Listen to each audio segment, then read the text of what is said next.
Olá pessoal, tudo bem com vocês? Antes de darmos início à nossa aula de hoje, tenho de lhes passar algumas informações. Como venho dizendo desde o início dos nossos encontros, nossas aulas nesta fase dos estudos são alternadas e de cunho explicativo.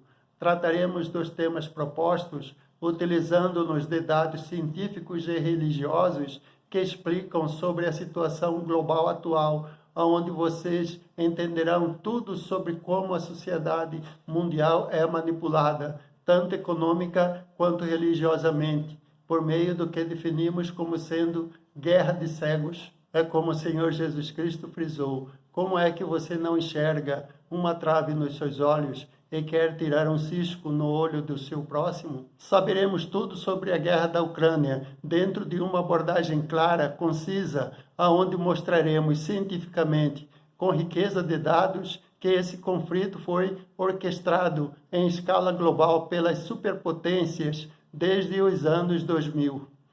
Isso tudo para garantir que tais potências recuperem sua hegemonia mundial mediante a utilização de manipulações econômicas, religiosas, políticas e da mídia, como sempre ocorre nessas situações. Tudo isso indiferentes ao descalabro que se abate sobre a sociedade global, via proliferação da fome, da miséria e da morte, em especial a da Eurásia, no caso da guerra entre a Rússia e a Ucrânia, com impactos violentos via inflação e propagação da calamidade por toda a Europa Ocidental. Na ótica da religião, comprovaremos sobre a existência de Deus, dentro de uma abordagem espiritualista com riqueza de dados, por meio da utilização de parábolas bíblicas, da física quântica, da astrofísica, da parapsicologia, da hipnose, da telepatia, do teleporte e, por fim, da inexistência da morte. Para ter acesso a esse material, basta que vocês acompanhem minhas aulas e passem a se atualizar sobre esses temas, visando a realização de debates futuros sobre tais assuntos de uma maneira objetiva, clara e sem alardes. Na aula anterior de economia, demonstramos que o único fundamento que determina a demanda de uma mercadoria é a sua utilidade. Comprovamos ainda que o conceito de economia, como sendo a ciência que tem por objetivo administrar os bens escassos da casa, está incorreto e que o que determina a demanda de um produto, qualquer que seja no mercado, é a sua utilidade e não a sua escassez. Assim, utilidade se torna o principal atributo que faz com que um objeto ou coisa possa ser classificado como mercadoria. Por seu turno, a utilidade desse objeto tem que ser o suficiente para pagar os custos diretos, na forma de matéria-prima, os custos indiretos, representados pelos insumos, as despesas e o lucro da empresa, para que se viabilize a sua produção como mercadoria. Na condição de mercadoria, a utilidade se torna o fator primordial que determina o princípio da racionalidade do indivíduo e que permite que esse crie a prioridade de suas escolhas.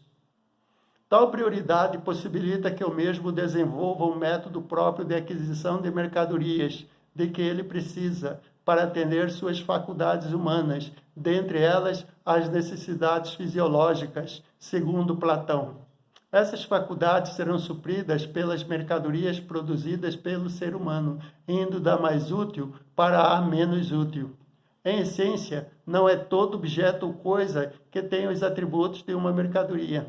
Assim, pode-se definir a mercadoria como sendo o bem ou serviço produzido pela força do trabalho humano, segundo Marx, na forma de riquezas e que tem por objetivo satisfazer as necessidades das faculdades humanas. Para que um objeto ou coisa seja definido ou definida como mercadoria, é preciso que eles sejam dotados dos seguintes quesitos: utilidade, raridade, tecnologia e tenham ainda influência direta nos gostos e preferências do indivíduo.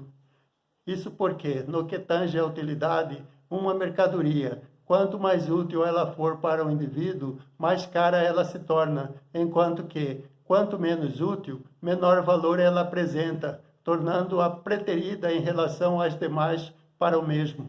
Quanto à raridade, ela é um fator que está diretamente atrelado à utilidade da mercadoria na formação de seu preço, e não à prioridade de consumo do indivíduo.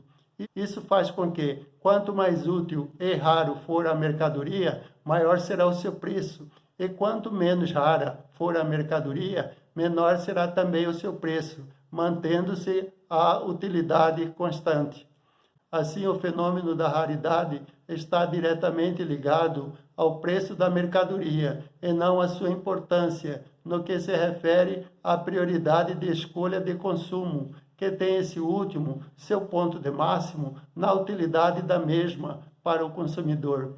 Portanto, o atributo da raridade está diretamente atrelado à utilidade da mercadoria quanto à formação de seu preço, e não diretamente à sua importância na prioridade de consumo do consumidor. No que se refere aos gostos e preferências, o consumidor aceitará pagar um preço maior ou menor por uma mercadoria de acordo com o seu gosto e preferência pela mesma.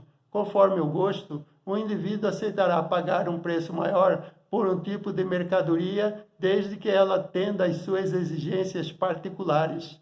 Por exemplo, ao adquirir um tipo de automóvel da mesma marca, ele aceitará pagar um preço mais elevado por um modelo da cor do seu gosto do que pagar menos por um mesmo modelo da outra cor. Quanto à preferência, se o indivíduo prefere um tipo específico de mercadoria, ele estará disposto a pagar mais por esse tipo de produto do que pagar um preço menor por outra mercadoria que lhe atenda às mesmas necessidades. Por exemplo, na aquisição de automóvel, se ele gostar de um SUV, ele vai preferir pagar mais por esse tipo de veículo do que pagar menos por um sedã ou uma picape cabine dupla, ou vice-versa. Existem ainda os preços que são afetados por fatores locacionais, baseados no costume, na religião e nos hábitos dos consumidores. Um exemplo, tem determinada religião que não consome certo tipo de peixe. Tem outros que não vestem determinados tipos de vestuários e assim por conseguinte. De maneira geral, todos esses atributos refletem no preço do produto. Quanto mais uma mercadoria for dotada desses atributos, raridade, tecnologia, gostos, preferências, mantendo sua utilidade constante, maior tende a ser o seu preço dentro do mercado. Em contrapartida, coeteris paribus a utilidade, quanto menores forem suas propriedades no que concerne a sua raridade, a tecnologia embutida no seu fabrico e a sua influência nos gostos e preferências dos seus consumidores, menores serão os seus preços. É por isso que, quando uma nova tecnologia de grande utilidade é lançada no mercado, maior é o preço que os consumidores se dispõem a pagar por ela, fazendo-a gerar superlucros para o seu produtor.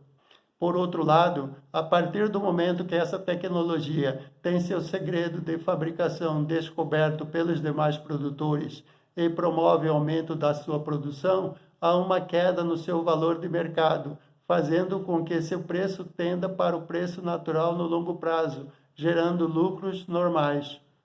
Esse fenômeno é causado pela evolução tecnológica, pela descoberta da técnica do seu fabrico por parte dos demais produtores, provocando o aumento no número de seus fabricantes e a combinação de melhores estratégias de sua produção dentro da fábrica, gerando menores despesas. Deve-se ainda acrescentar que o preço da mercadoria também sofre influência direta da quantidade dos seus demandantes e dos seus ofertantes dentro do mercado, tornando-a mais cara ou mais barata. Disso, pode-se concluir que o preço da mercadoria, qualquer ela que seja, é influenciado diretamente pelos seus atributos, que foram descritos acima, e pelo fator quantidade, e não, pura e simplesmente, pela lei da oferta e da procura de mercado. Tais requisitos, que são característicos da mercadoria, fazem derivar um segmento da teoria econômica que é considerada como fundamental para se determinar a viabilidade de sua produção e comercialização dentro do mercado, e que recebe o nome de mercadologia. A mercadologia é a parte da teoria econômica que tem por função analisar a importância e as características fundamentais da mercadoria, com a finalidade de se averiguar seu potencial de produção e comercialização, decorrente da quantidade de indivíduos interessados no seu consumo a um determinado preço. A mercadologia trata-se da primeira parte da elaboração de qualquer projeto de viabilidade econômica que permite ao investidor detectar que, se a produção de determinado tipo de objeto for viável, ele se torna mercadoria e será produzido em escala industrial. Se sua produção se mostrar inviável, já nessa etapa da pesquisa, tal projeto deve ser abortado, antes mesmo do início da elaboração da parte econômico-financeira do projeto. Essa é a parte estratégica que antecede a preparação tática e operacional do planejamento de produção de uma mercadoria e que é tratado pelo setor de projetos de viabilidade econômica de uma mercadoria ou serviço.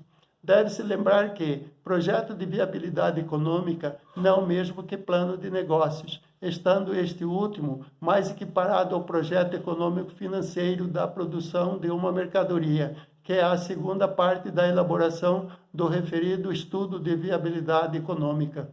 O projeto de viabilidade econômica é mais amplo, mais complexo e que leva em conta todas as características do mercado em questão, indo desde a consideração da política econômica existente no local, a sua estrutura de comercialização e distribuição de riquezas para a viabilização da atividade da economia e dos mecanismos de ajustes macroeconômicos. Esses requisitos, sendo atendidos a contento do produtor, permite que a mercadologia passe para a segunda etapa da preparação da mercadoria, já na fase pré-operacional do seu planejamento para a comercialização, e que recebe o nome de mercadização.